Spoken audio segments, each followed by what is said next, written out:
Hello po. Magtatanong lang po ako kung kasi po meron po kaming ano garden sa barangay. Ngayon po may kasama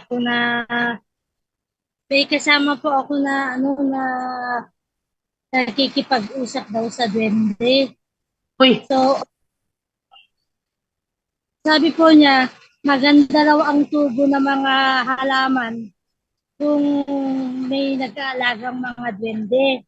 Tapos ay, sabi niya, mabait daw, ang mabait daw na duwende yung puti, ang masamang duwende daw yung maitim.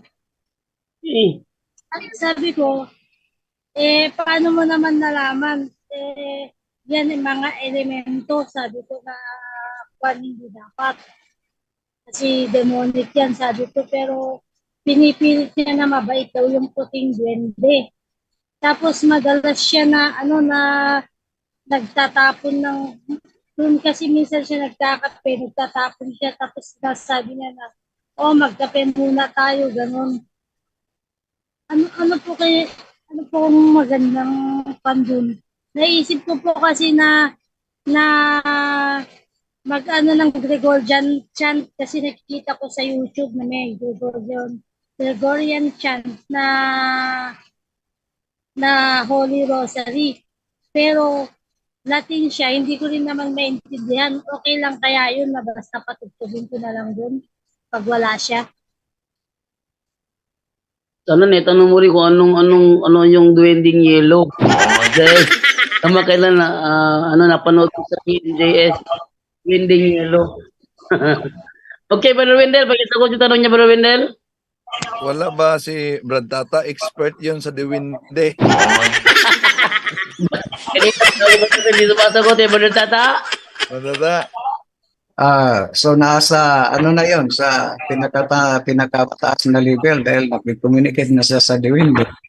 Naalala ko lang yung isang minister sa Pagadian sa Fatima, Parokya ng Fatima, Paulido Fatima.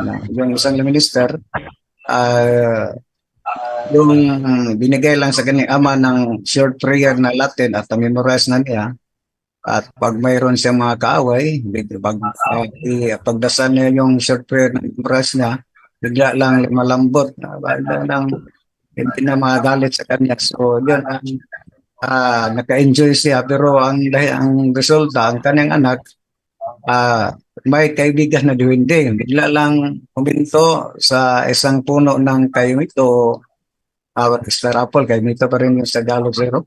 And then makig-communicate, siya. So yun ang isa sa mga epekto. Hindi, then yun pala, dahil may itim at may puti. Pero may man yun at maputi, demonyo pa rin yun, masama pa rin yun. Dahil demonyo man yun, hindi naman yun anghel ng liwanag dahil puti. So, ang problema, i-diagnose yun, sis. Kasi, ano mo yun? Kabarangay ko lang po. Kabarangay lang. So, ano bang reliyon nila? Katoliko? Katoliko din po. Mas maganda siguro. Taga saan po kayo? Taga Ilagan po, Isabela. Sa Villa.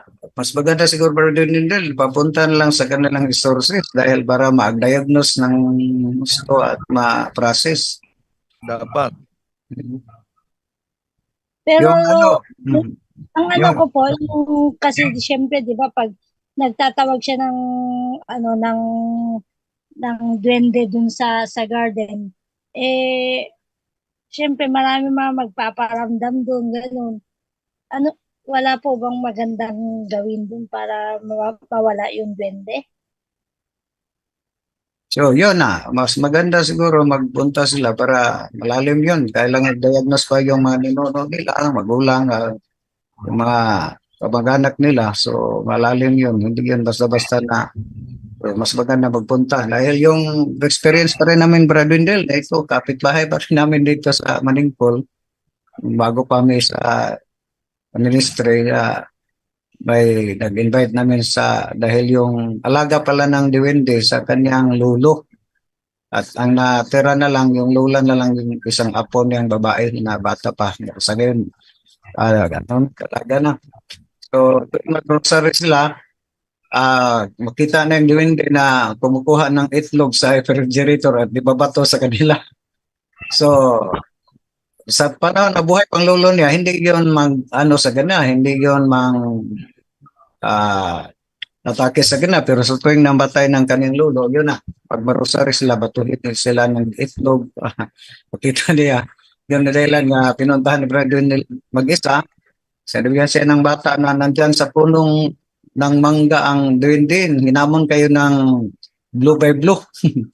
Dahilan niya, alis Bradwin at nagpasama siya sa amin. So, diniliverance namin na process namin, pero mas maganda kung magpunta siya papuntahan mo siya sa pinalang resources para ma-process paanong advice natin ito, pero hindi naman siya, kayo naman, so yun na lang, pagkisabi na lang, papunta sa, kung willing nila, papunta sila sa kailan kanilang resources diocese para po sila ma-process.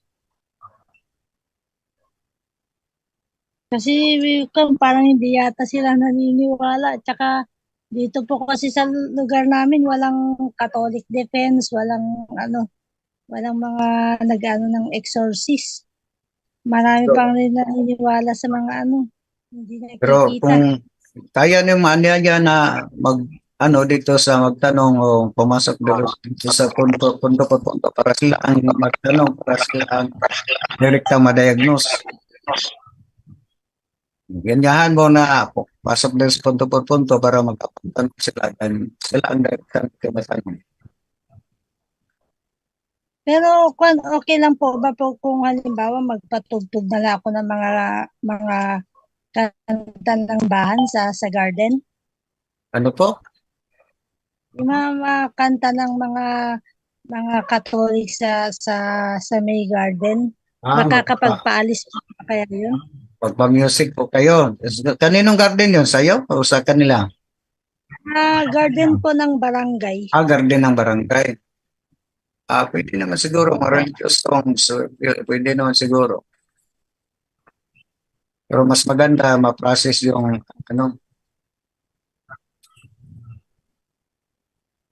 Na-try ko na po kasi yun eh. Kaya actually yung anak niya, meron na ring third eye. Sabi ko, mag-confess sila, pero hindi na rin nagsisimba yung anak niya.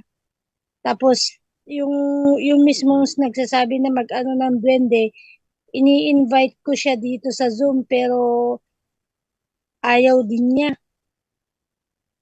Yun, pagdasal na lang. Hindi ko na Opo. Sige po. Ganun lang po. Salamat po. Okay. Inaano ko lang kung anong pwedeng maging gamot para mawala yung mga duwende dun. Parang pangontra sana. Personal sa'yo, mag-pray po kayo. Kailang nasa state of grace po kayo para hindi kayo basta attack. Sige po. Thank you po.